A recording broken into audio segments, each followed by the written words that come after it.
Hey, God Inspiration fam, it's your girl Christine Smith here, and I am so excited to see you and speak with you today. Today is a little different. I was supposed to have a guest for you today, but life, sometimes gets in the way. This guest had a power outage, things didn't go as planned. And honestly, with everything happening with my InSpira move, my dance studio move over the last few weeks, it's just been a lot. I didn't have it in me to pull something together, and I'm just being very transparent with you. But you know what? Sometimes it's powerful just to show people, whether you're a child or an adult, that you have to show up anyway. You pull through. So today is just me, and I'm going live. So please pray for me that I do a good job.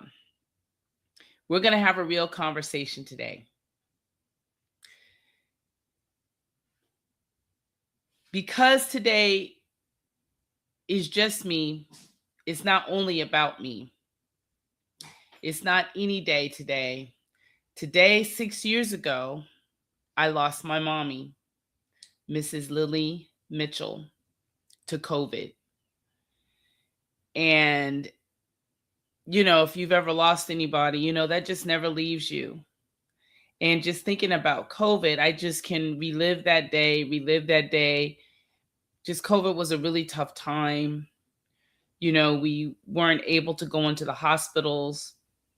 And I'll never forget receiving the call that my mom was, they were making this decision or recommending her to go into hospice because she was losing this battle. So my dad and I, of course, obliged, as tough as that was.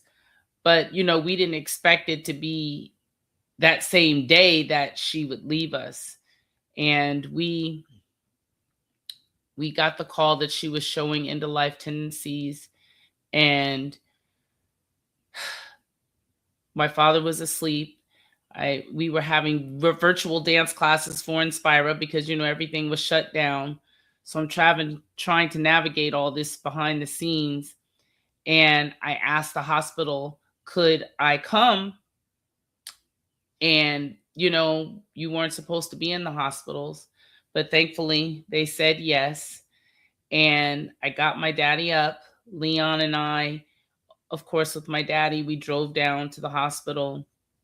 We get to the hospital and rushing in. And then there's just the reality of seeing COVID in the face in the hospital. I was very nervous about having my father go inside the hospital. And I spoke with the nurses. I can see it right now. My daddy had gone into the restroom, and I said, my daddy is 90 something years old. I don't know if he should be going in here. And they agreed. So then when he came out the bathroom, we had Leon and I, well, the nurse told him that it would be best for him to stay in the car. And we had Leon navigate being in between the doors, and my dad would be outside, and then I would be coming back giving messages. That was the plan. At any rate, so I'm moving forward, walking in, the nurse is leading me in, and then I get stopped. And I was told I have to go into this room, and I'm thinking it's some COVID protocol, because all this is new. And then that's when she tells me that we didn't make it, that my mom passed away during the drive to the hospital. I was just devastated. So then I was able to go to her room, but again, because of COVID, I couldn't actually go into her room. I could look at my mom through a glass door, and that was just really tough. That was really tough. I was able to call some of my siblings and FaceTime them so they could see and everybody see. And it was just really, really tough. And then I had to go break the news to my father. So this episode is me thinking about her, but just showing how we show up anyway. We show up anyway. I'm still standing, I'm still here, and I'm still showing up, and I'm still building. Today, I'm also going to talk about resilience. And those that have been along my journey, I'm all about resilience. Ever since COVID hit, my life has turned upside down, and I just continue to talk about resiliency. But today, I'm not talking about the pretty version, the Instagram or Facebook type version. Real, you know, I have my moments where I'm tired. I'm really tired today. I'm grieving. Things don't always go my way. Thank God I have the Lord in my life, but I'm still here, kind of resilience. That's what I'm talking about today. And I know I'm not the only one. I know somebody out there listening is also going through. So if you're joining me today, I want you to lean in. If you've ever had to keep going when it was hard, just keep pressing through. If you've ever been told no, and Lord knows I've been told no so many times, and I have to just keep coming in with that smile on my face. If you've ever had to rebuild something, like, again, since COVID, having to rebuild InSpira and go through this transition, have that transition, this episode is for you. We're talking about it all. So I am going through my notes here because, like I said, this is new for me. Why did I decide to go solo today? Because the person that I'm still going to be speaking with her, and I can't wait for you to hear the story. Life happens. She's in another state. They had bad weather. Our time was supposed to be a certain time. And she reached out to me early that morning that power was out, and they didn't get power until 10 o'clock that night. And, with everything going on, I haven't been able to stack my episodes like I have in the past, where I'll be a couple of episodes ahead because there's just so much going on. So, but this takes me out my comfort zone and made me do this today. And I just wanted to tell you that, or share that with you, because, in this social media world where everything looks all great, everything is not always great. You just we push forward, but life be life, and sometimes, y'all. Now, going back to my mom, honoring her today, I'm wearing red and white, but red. And everybody knows red is my favorite color, but it was also my mommy's favorite color. She had this favorite song, well, one of her many, but Lady in Red. I don't know if you remember that from the 80s. Is dancing with me, cheek to cheek. So not only red is my favorite color for my reasons, it reminds me of my mommy every day.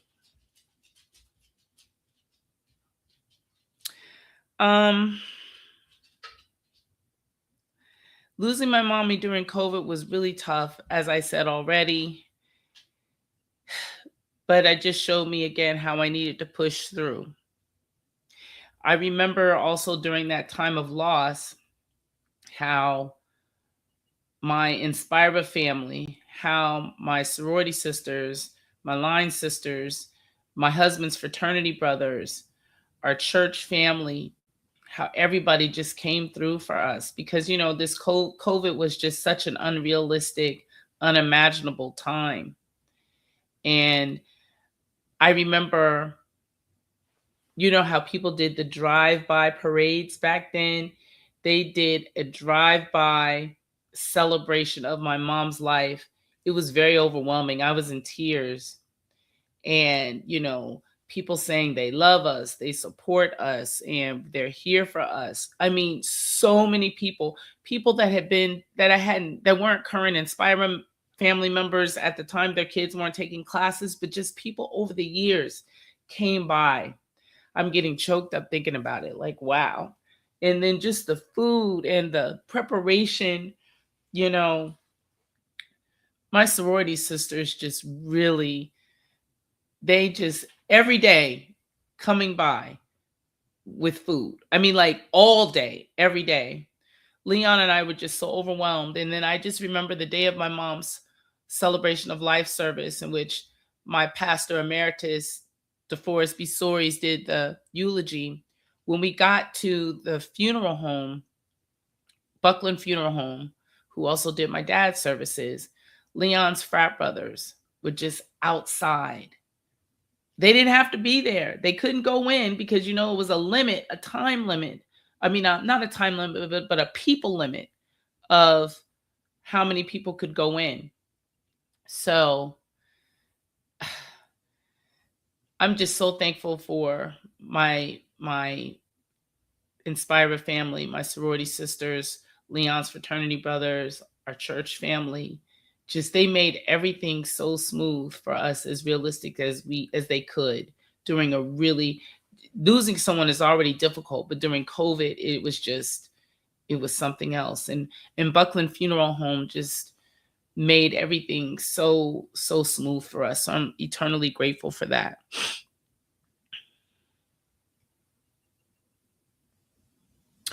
What does resilience look like in real time? Well, let me tell you about how this week, or the last couple of weeks, have gone. While I am really excited, and I have to say, I am really excited about going to Newark Symphony Hall and using the Zawadi Studios in Newark for my classes. And we've already started, and everything is going very smoothly. So I'm thankful for that. I would be inhuman I wouldn't be human if I said that I wasn't a little sad, and just a little sad, but I'm ready to push forward. I really am. Unlike when I lost my New Brunswick location in 2022, that was very depressing. I was truly depressed. I'm not depressed now.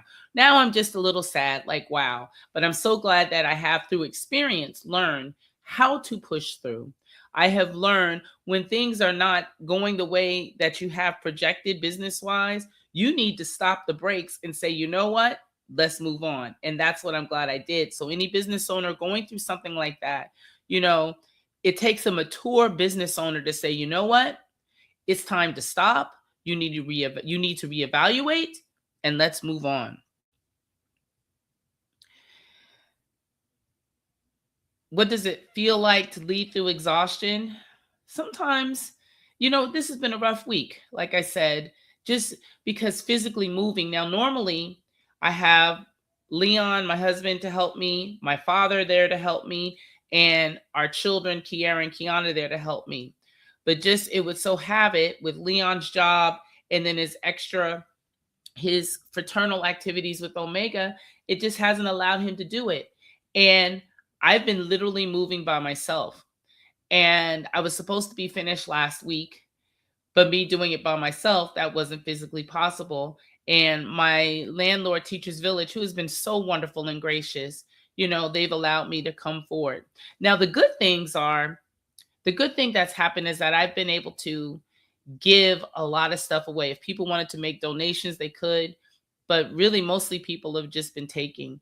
I was able to donate my ballet bars to the Newark public school system because I thought it was really important for Black and brown kids to have really high quality ballet bars.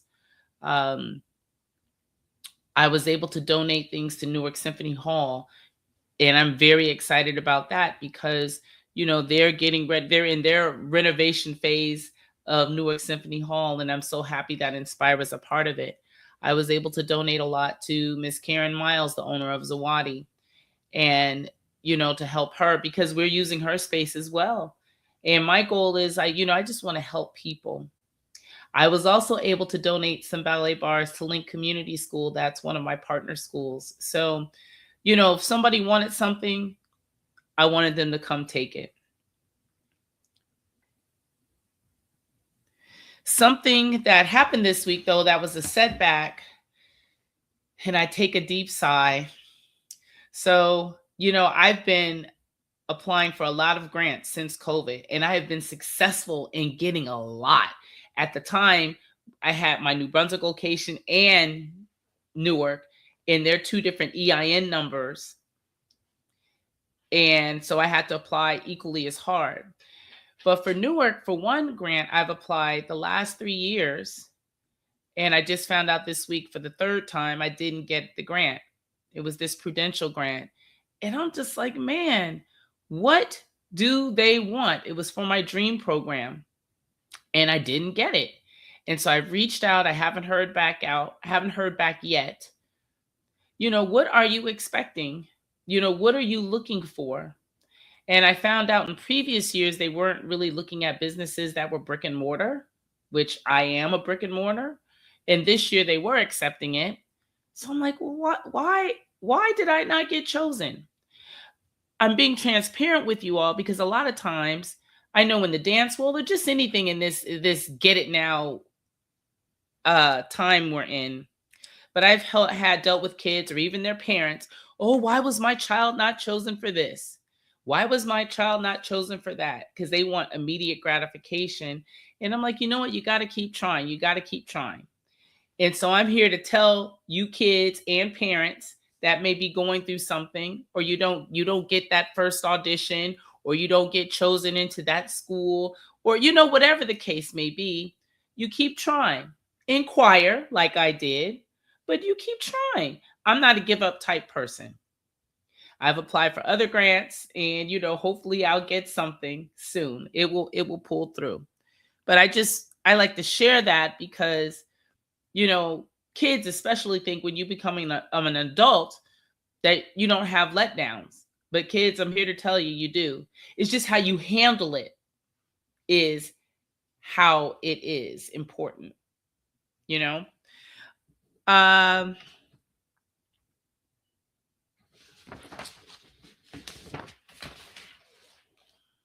why do I still believe that new beginnings are possible as I transition into this next chapter of InSpira or in even my life? Because I know God put me here for a purpose. I know my purpose is here to impact people. Right now, InSpira is one of those vehicles. Doing this podcast is one of those vehicles. And doing my books, might have an upcoming book coming out. That's possible. That's why I like making an impact. And somebody told me this week, they're like, you have such a special light about you. And I was like, thank you. And then I had a former parent talk about the impact that I had made in their life and for their family's life and for their child. And then I've had some former students. I've seen 2 former students in the last couple of weeks and talking about how InSpira just made a difference in their lives. And it's when you're going through sometimes and you hear that, you're like, okay, Lord, thank you. Thank you. I'm excited about this new chapter because going through this transition has allowed me to scale back. And sometimes you have to scale back to scale forward to something even bigger. So I just feel in my gut that God has something planned for me that's bigger than ever. Upcoming this weekend, I have my first vendor event regarding Let's Dance, an inspirational coloring book for kids who love to dance. And I'm going to be showcasing my upcoming book on Coco at the Hospital, which is a therapy dog series that I have coming out. And let me show you this. I'll put it in the comments too, but here it is, Coco at the Hospital. You see that QR code? And I'm excited about Coco at the Hospital because it's based on a true life story of our therapy dog adventures. And Coco and I, for the last 2 years, have been volunteering in the For Keeps department with St. Peter's University Hospital. Well, as of April 1st, the For Keeps department shut down. I don't officially know why, but I know a lot of funding was done for hospitals and especially for programs like this where the majority of the people needed Medicaid. That big, beautiful bill that was passed last year, those effects are starting to the passage of that bill is really taking effect and cuts are happening. So it was devastating for me not to have the For Keeps, even though I will still be volunteering with St. Peter's And I'm going to be working with kids. But the For Keeps department were kids, that may have had ADD, ADHD, other different psychological um, problems that didn't have them. They weren't allowed to be in regular school. So their school day was at St. Peter's. And to be a part of their life and to have Coco and I come in and make a difference, like we really made a difference. And they made a difference in my life too. It was really, really good. It was really good to make an impact with these kids. And I'm going to miss them. I pray for them. I pray that they found a good place for them to go, because St. Peter's was the only place that worked with kids as young as 5 years old. Most places here in New Jersey start at age 8. So I'm hoping that everything is worked out.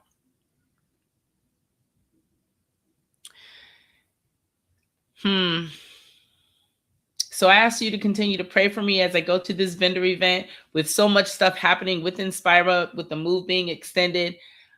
I'm not as ready as I would like to be, but I'm going to show up anyway because that's who I am. I just ask you to continue to push through with whatever you're doing. If you have something that you have to do or want to do, scared to do, share it in the comments. Write it down, journal it down, and push through. If you were going through a hard season right now, what do I want you to do is don't be afraid. What does being resilient mean? Right now, as my title says, showing up anyway. Also knowing when to take that deep breath, inhale, exhale, taking a pause, resting. And I ask you, what is one small step you can take today to bring you closer to your goal, to what you need to do? I started this episode talking about my mom and her celebration of life, and today being her passing 6 years ago today. Mommy, this episode is for you. I miss you dearly. I'm so thankful for you. I'm so thankful that I was able to take care of you. Even in the hard days, I wouldn't change it for the world. I'm grateful that I have an amazing husband, that he did so many things in front of the scenes and behind the scenes to help caregive for his mother-in-law. And I'm thankful that our daughters were here to actually caregive in their own way, and then also build relationship with their grandmother while she had dementia. It was special. And then just seeing my father be resilient through this and through COVID was a blessing. So, got inspiration, fam. This was my live episode. I'm going to figure out how to repurpose it so it can appear even on my audio version only. But I thank you for listening to me today. And remember, I'm still standing, I'm still building, and I'm not done yet. You can't get rid of me. See you later.